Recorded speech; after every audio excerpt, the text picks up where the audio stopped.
जय साईं राम। साईं श्रद्धा सबूरी चैनल में आप सबका स्वागत है।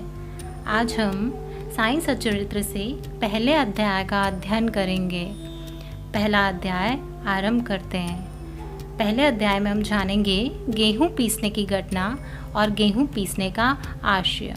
श्री हेमांड पंत ने मूल ग्रंथ का प्रारंभ श्री गणेश, सरस्वती, त्रिदेव, कुल देवता, माता पिता, ऋषि मुनियों की वंदना से किया है।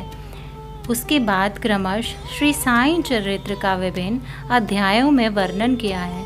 उसे सार रूप में उन्हीं के भावना अनुरूप यहाँ प्रस्तुत किया जा रहा है।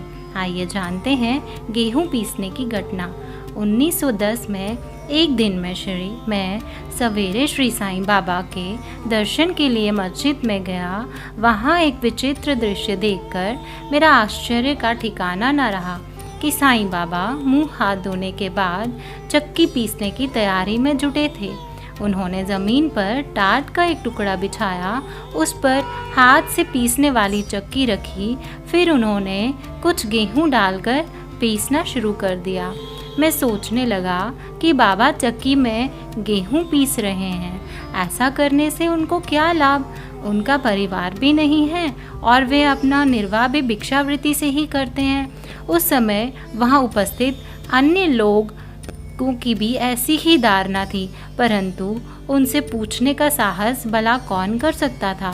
बाबा के गेहूं पीसने की खबर शीघ्र ही सारे गांव में आग की तरह फैल गई। उनकी यह अद्भुत लीला देखने के लिए शीघ्र ही नर नारियों का समूह मस्जिद की ओर दौड़ पड़ा। भीड़ को चीरती हुई 4 निर्भीक स्त्रियां आगे आईं और बाबा को जबरन वहां से हटाकर उनके हाथ से चक्की की मूठ छीन ली और उनकी लीलाओं को गाती हुई स्वयं गेहूं पीसने लगी। पहले तो बाबा को क्रोध आया, फिर उनका भक्ति भाव देख वे शांत भाव से मुस्कुराने लगे। गेहूं पीसते पीसते उन स्त्रियों के मन में ऐसा भाव आया कि बाबा का ना तो घर द्वार है, ना बाबा के बाल बच्चे हैं, तथा कोई देख रेख करने वाला भी नहीं। वे स्वयं भिक्षावृत्ति द्वारा ही अपना निर्वाह करते हैं, अतः उन्हें भोजन आदि के लिए आटे की भला क्या आवश्यकता है?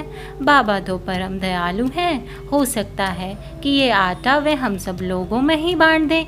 इन्हीं विचारों में मगन गीत गाते गाते उन्होंने सारे गेहूं को पीस डाला। फिर उन्होंने चक्की को हटाकर आटे के 4 बराबर हिस्से कर लिए और अपना अपना हिस्सा लेकर वहां से जाने लगी। अभी तक शांत मुद्रा में निमग्न बाबा उसी क्षण क्रोधित होकर अब शब्द कहने लगे। स्त्रियों, क्या तुम पागल हो गई हो? तुम किसके बाप का माल हड़प कर ले जा रही हो? क्या किसी कर्जदार का माल है जो इतनी आसानी से उठा कर लिए जा रही हो? अच्छा, अब एक काम करो कि इस आटे को ले जाकर गांव की मेड़ पर बिखेर आओ। मैंने शिरडी वासियों से पूछा कि जो कुछ बाबा ने अभी किया है उसका वास्तव में क्या अर्थ है। उन्होंने मुझे बतलाया कि गांव में हैजे का प्रकोप चरम सीमा पर फैला है, उसके लिए ही बाबा का ये उपचार है। अभी जो गेहूं आपने पिसते देखा वह वास्तव में गेहूं नहीं, हैजा था जो पिसकर नष्ट कर दिया गया है। इस घटना के बाद सचमुच हैजा की क्रमांकता शांत हो गई और सभी गांववासी स्वस्थ हो गए। ये जानकर मेरी प्रसन्नता का छोर न रहा, मेरी जिज्ञासा जाग गई। मैं स्वयं से ही प्रश्न करने लगा कि आटे और हैजा रोग का भला पारस्परिक क्या संबंध है? इसका सूत्र कैसे मिले? घटना समझ में आने वाली ही नहीं लगती। अपने मन की संतुष्टि हेतु इस मधुर लीला का मुझे 4 शब्दों में महत्व अवश्य प्रकट करना चाहिए। लीला पर चिंतन करते हेतु मेरा हृदय प्रफुल्लित हो गया और इसी प्रकार बाबा का जीवन चरित्र लिखने के लिए मुझे प्रेरणा मिल गई। ये तो सब लोग जानते ही हैं कि ये कार्य बाबा की कृपा और शुभ आशीर्वाद से सफलतापूर्वक संपन्न हो गया। आइए जानते हैं गेहूं पीसने का आशय। शिरडी के लोगों ने गेहूं पीसने की इस घटना का जो अर्थ लगाया वह तो प्रायः ठीक ही है, परंतु इसके अतिरिक्त मेरे विचार से कोई दूसरा अर्थ भी है। वह ये है कि बाबा शिरडी में 60 वर्षों तक रहे और इस अवधि में उन्होंने गेहूं पीसने का कार्य प्रतिनित्य ही किया। पीसने का आशय गेहूं से नहीं वरन अपने भक्तों के पापों, दुर्भाग्यों, मानसिक तथा शारीरिक दुखों को नष्ट करने से था। उनकी चक्की के 2 पाटे में से ऊपर का पाट भक्ति का, नीचे का कर्म का था।